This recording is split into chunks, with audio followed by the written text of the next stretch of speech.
Hey guys, welcome back to my channel. And if you're new here, I'm Sarah Singer, a family law attorney with Singer Family Law.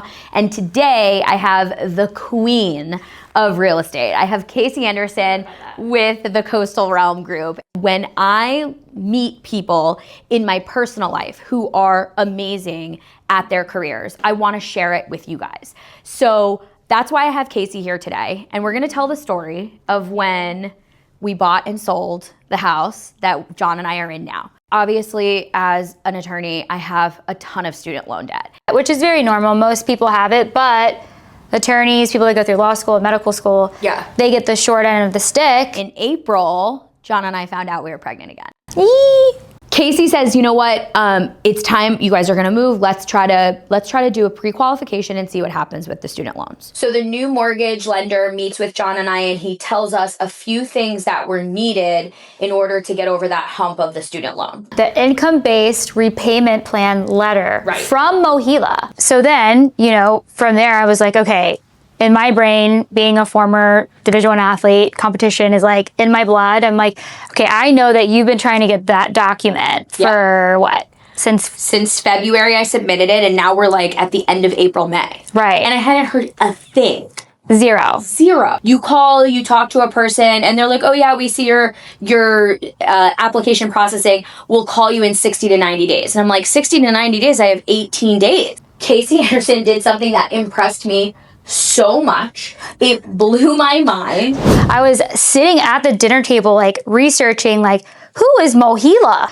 I figured out a solution, and I got in contact with the CEO of Mohila. The CEO, like the actual CEO of Mohila.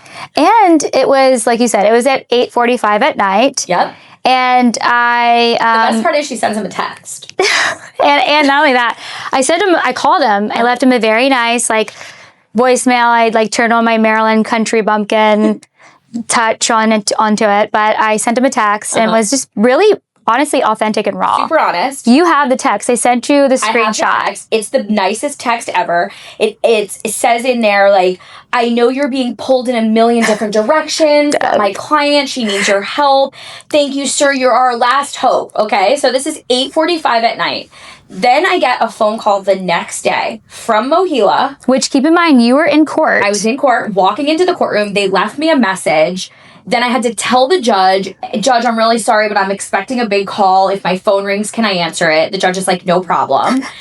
I talked to literally this man's assistant, and 10 minutes later, I get this email to my Mohila account. Thank you for speaking with a member of our Mohila team. As advised, effective August 23rd, your income-based repayment plan will go into effect. Let's go.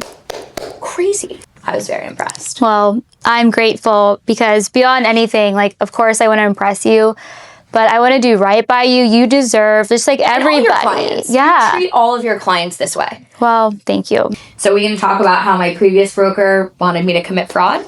I don't want to talk about it, but we need to. It's so juicy. It's so juicy. The previous broker wanted Kacie to draft up a fake lease. Yeah, he called me and asked me to write up a fake lease for you and said my house I was selling. Well, actually, let me back up. He called me and told me all the things that are going well with all the other clients that are in the queue.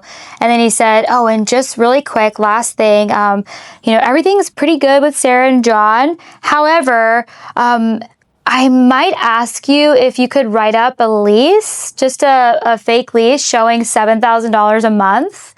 Right? In rental income. And then we're going to need some funds wired. From you to me? Yeah. Felicia's in here. Crazy. He asked me to wire funds and write up a fake lease. And I said, are you out of your mind? That's fraud. That's fraud, number one. Number two, I don't run my business like that. I will never do that. And I said, why are we just now being informed that this was the route you were taking? Yeah. When this was not a part of the game plan at all when we sat down. So solution-based Kacie comes up with an answer. We come up with this game plan and we said, okay, we can make your mom a co-signer, which shout out to Elise. Thank God for Elise. Elise for president. Yeah. And so we make your mom a co-signer. Yep. We do 18 hours of work on a jumbo loan, which typically takes 30 days. Yep. She had a small little mortgage. Yep. Oh my gosh, that's right. My mom had a small little mortgage. Of $16,000 on a condo or something. Yeah. Drew and I wrote a check. Yeah. And we said, Sarah, we will pay the mortgage. Crazy. And we did the right way. So we said, we'll pay off the mortgage out of my compensation because that is the least I can do. Yeah. Not that you're going to pay off all of your clients' mortgages. Yeah, don't get that in your head. It was worth it. You're worth it. John's worth it because... And we closed. If we didn't, you would have lost your entire escrow deposit. Yep. And then we closed. For the people that are following on my channel, when you're going through a divorce and you have to sell a piece of property, it happens all the time. Most of my cases, that happens in. And sometimes there's contention. Do we use husband's realtor selection? Do we use wife's realtor selection? We need to use Kacie because Kacie is the one who is going to do the best for your family. She's not going to side with the husband because the husband recommended her. She's not going to side with the wife because the wife recommended her. She's going to do what's best for you and your family. And that is why Kacie is the number one boss real estate agent. I'm going to drop her info below for anybody who needs it. But I'm telling you, above and beyond, who gets in touch with the CEO of Gila?